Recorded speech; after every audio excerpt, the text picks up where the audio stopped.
दिल्ली में एक तरफ कोरोना वायरस का कहर जारी है तो दूसरी तरफ अब यहाँ वायु प्रदूषण बढ़ने लगा है, जिसके कारण वायु गुणवत्ता खराब श्रेणी में पहुंच गया है। इसका एक बड़ा कारण दिल्ली के पड़ोसी राज्य यानी हरियाणा और पंजाब में पराली जलाना है। पृथ्वी विज्ञान मंत्रालय का वायु गुणवत्ता मॉनिटर सफर के हिसाब से इसके मामलों में बढ़ोतरी आई है।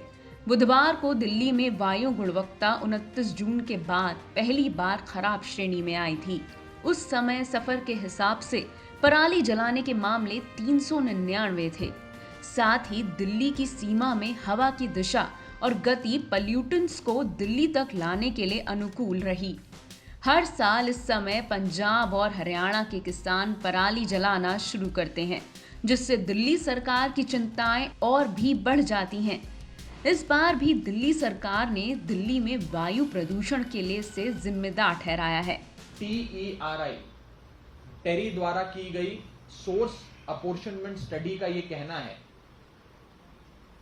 कि दिल्ली में जो वायु प्रदूषण लोगों को झेलना पड़ता है उसके 70% कारण दिल्ली के बाहर के राज्यों से उत्पन्न होता है। यानी कि दिल्ली में जितना भी वायु प्रदूषण है उसका 70% कंट्रीब्यूटर हमारे दिल्ली के पड़ोसी राज्य हैं, यानी कि पंजाब, हरियाणा, उत्तर प्रदेश मुख्य तौर पर।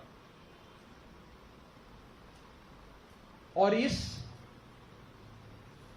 मेजर कंट्रीब्यूटर्स में यदि कोई एक सबसे बड़ा कारण है दिल्ली के वायु प्रदूषण का, तो वो है पंजाब, हरियाणा और उत्तर प्रदेश में स्टबल बर्निंग, यानी कि पराली जलाना, जिसे हम अंग्रेजी में स्टबल बर्निंग कहते हैं।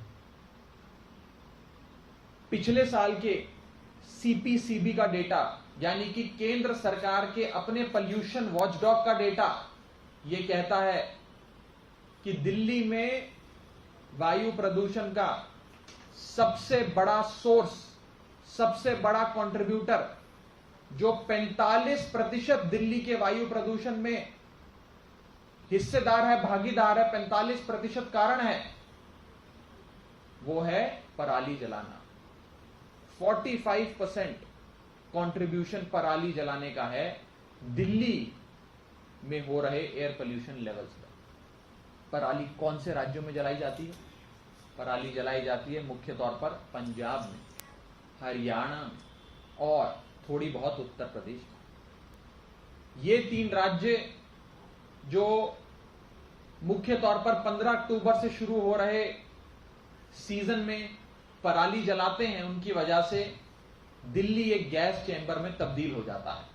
और लगातार सुप्रीम कोर्ट हो, सुप्रीम कोर्ट द्वारा स्थापित एप्का हो, CSC हो, केंद्र सरकार और राज्य सरकारों के पोल्यूशन वॉचडॉग्स हो, वो लगातार पंजाब, हरियाणा और उत्तर प्रदेश की सरकारों को ये कहते रहते हैं कि कृपया कर कोई ठोस कदम उठाइए, अपने राज्यों में पराली जलाना बंद करिए। दिल्ली पोल्यूशन कंट्रोल कमेटी के डेटा के मुताबिक दिल्ली में गुरुवार को 24 घंटे का औसत वायु गुणवत्ता 2008 रहा और शुक्रवार को अधिकतर जगह ये 206 से ऊपर ही रहा।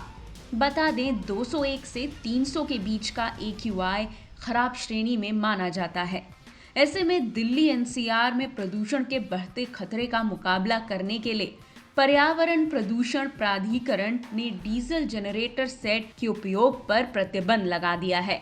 दिल्ली में 15 अक्टूबर से GRAP यानी ग्रेड रिस्पॉन्स एक्शन प्लान लागू होगा, जिसके चलते 15 अक्टूबर से दिल्ली NCR में चलने वाले सभी डीजल जनरेटर के इस्तेमाल पर बैन रहेगा।